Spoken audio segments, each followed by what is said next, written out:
Today we're running our annual QI event at Ashford and St Peter's. This is a celebration of all the quality improvement work that we've done in the Trust for the past year. This year's quality improvement event has been improvement movement. So we have been building a social movement for change, making sure that everybody feels that improvement is part of their day job. So those that do the work can improve the work. We started the day with Professor Charles Vincent, who came to speak to us about clinical risk management. He's done a lot of research into this, and it was really interesting to hear from him. I hope to persuade people that there are different types of interventions beyond process improvement and improving the flow and the patient pathway. These are absolutely critical and really fantastic work. We've had some great projects showcased across the Trust by different departments such as maternity and orthopediatrics. I think one of the particularly impressive things about the improvement projects I saw presented today was the amount of thought that I'm given into what you might call the nature of the system and the nature of the problems they're facing. We have halved our number of babies needing to go to the neonatal unit unnecessarily.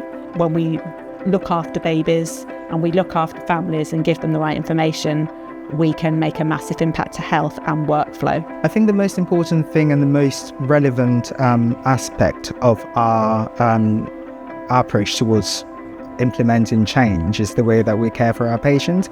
I think there's a lot of empathy, there's a lot of putting ourselves in the patient's shoes, there's a lot of thinking about sharing the same hope that the patient has. At the moment we're running what we call the Around the World Cafe, so these are stations so people with specific topics can talk about their passion or their projects. We had an externally facilitated session this afternoon around leadership development. The presentation I did was about the human and cultural factors that get in the way of making change happen.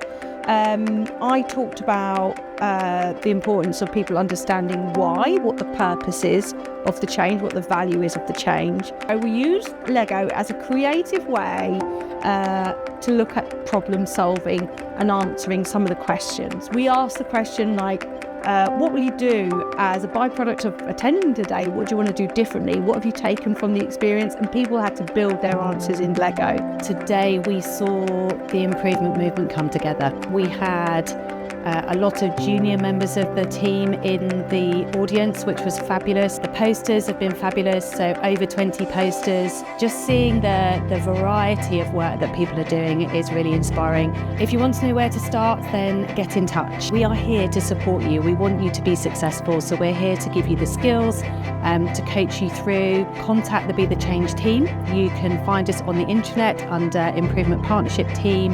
We've got the Be the Change portal, so if you've got a great idea for change and you don't know how to go about it, submit your idea through the Be the Change portal. Every voice counts. Every idea is extremely important. However, trivial or small you might think it is, because by sharing that and being very clear about it, people might think, oh, I know, how can I apply that somewhere else? I'm constantly reminded at days like this, when we talk to frontline clinicians making change, that the thousands of those across the Trust have the power to deliver change on a daily basis. Quality improvement has always been important to me, to continually strive for excellence, because life doesn't stay still. We're always learning, we're always listening to patients. There's new technology, there's new papers, there's new research. What you do today is not going to be the nursing care and the medical management of tomorrow, so we have to keep striving for better.